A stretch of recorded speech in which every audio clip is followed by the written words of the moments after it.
which of the following veto power is not enjoyed by the President of India? See, normally there are various kind of vetoes, that is absolute veto, pocket veto, qualified veto, as well as suspensive veto. So the question asked here is, which of the following is not enjoyed by the President of India? So under our constitution, which of is not available if it is asked here. So you must know what all are the different kinds of vetoes available. Clear? So regarding absolute veto. See, veto is nothing but rejecting something. The power to reject is what meant by the veto. So this is regarding when a bill is at the hands of the President of India, the President can enjoy multiple vetoes. That's what mentioned here. So absolute veto simply means rejecting or withholding the bill. So withholding the bill is what meant by absolute veto. This means the bill ends. The bill will not become an act.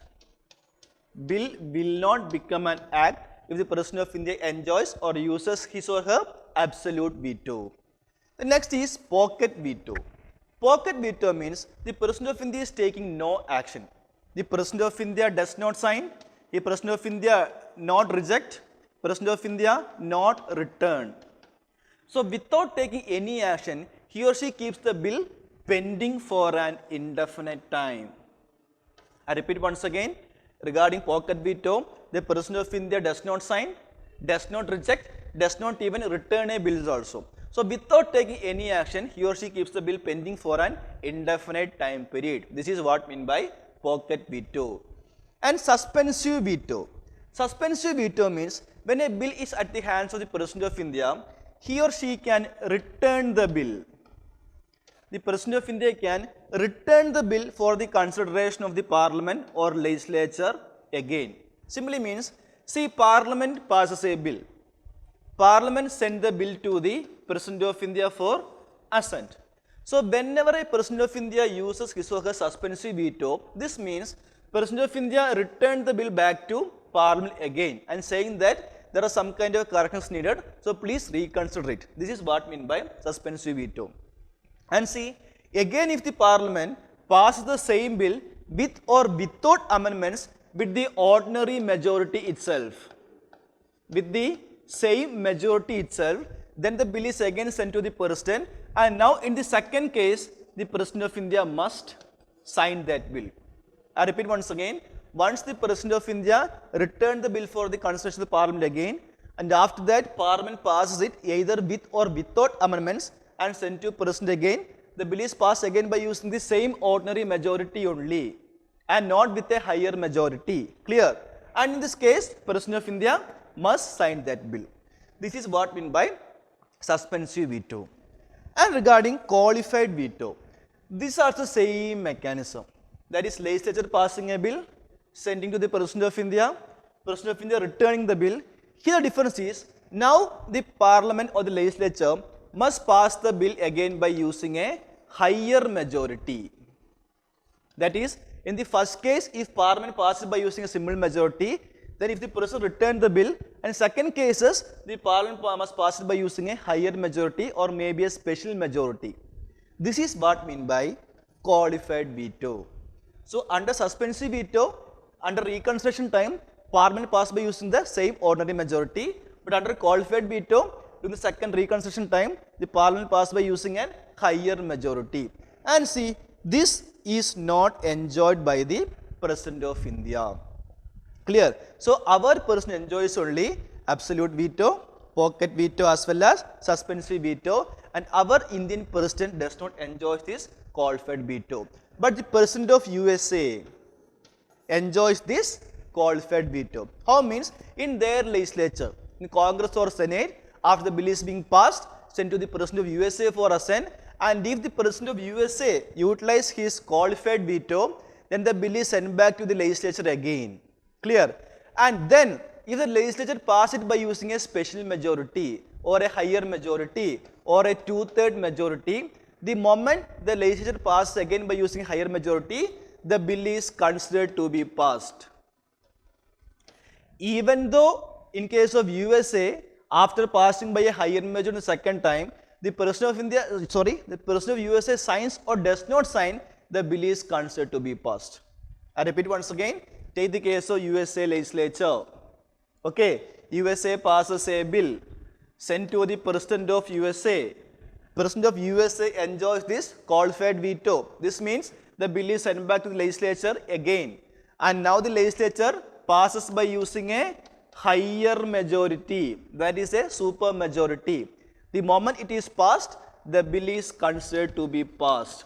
Even if the President of India does not, the President of USA does not sign the respective bill, it is considered to be passed and is considered to be an act alone. But usually, after that, the President signs that bill. This is the mechanism, the difference between Indian method of passing as well as American method of passing a bill after reconsideration. The thing is that under our context, the qualified veto is not enjoyed by our Indian President. Clear? Which of the following features are added to the Constitution of India through 42nd Amendment Act of 1970s? Here a few provisions are given here, so you must note on through which Amendment Act these provisions were added. The one is preventive detention, the second one is administrative tribunal, third one is provision of written recommendation of cabinet for proclamation of national emergency. Clear? See, hope you know that the 42nd constitutional amendment is called mini constitution. Why?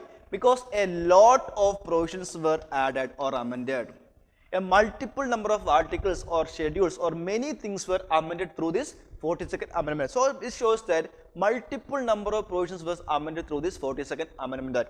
Among that one is we can say that regarding administrative tribunals. See, regarding tribunal, it was inserted through this respective amendment act only. That is article 323A regarding administrative tribunals as well as article 323B regarding tribunals for other matters were inserted through this respective 42nd amendment act only. Clear? So this can be a right statement here, that is regarding administrative tribunals. And regarding preventive detention, see, this provision was there in the original constitution itself and this was not added through an amendment. So one cannot be there in our answer.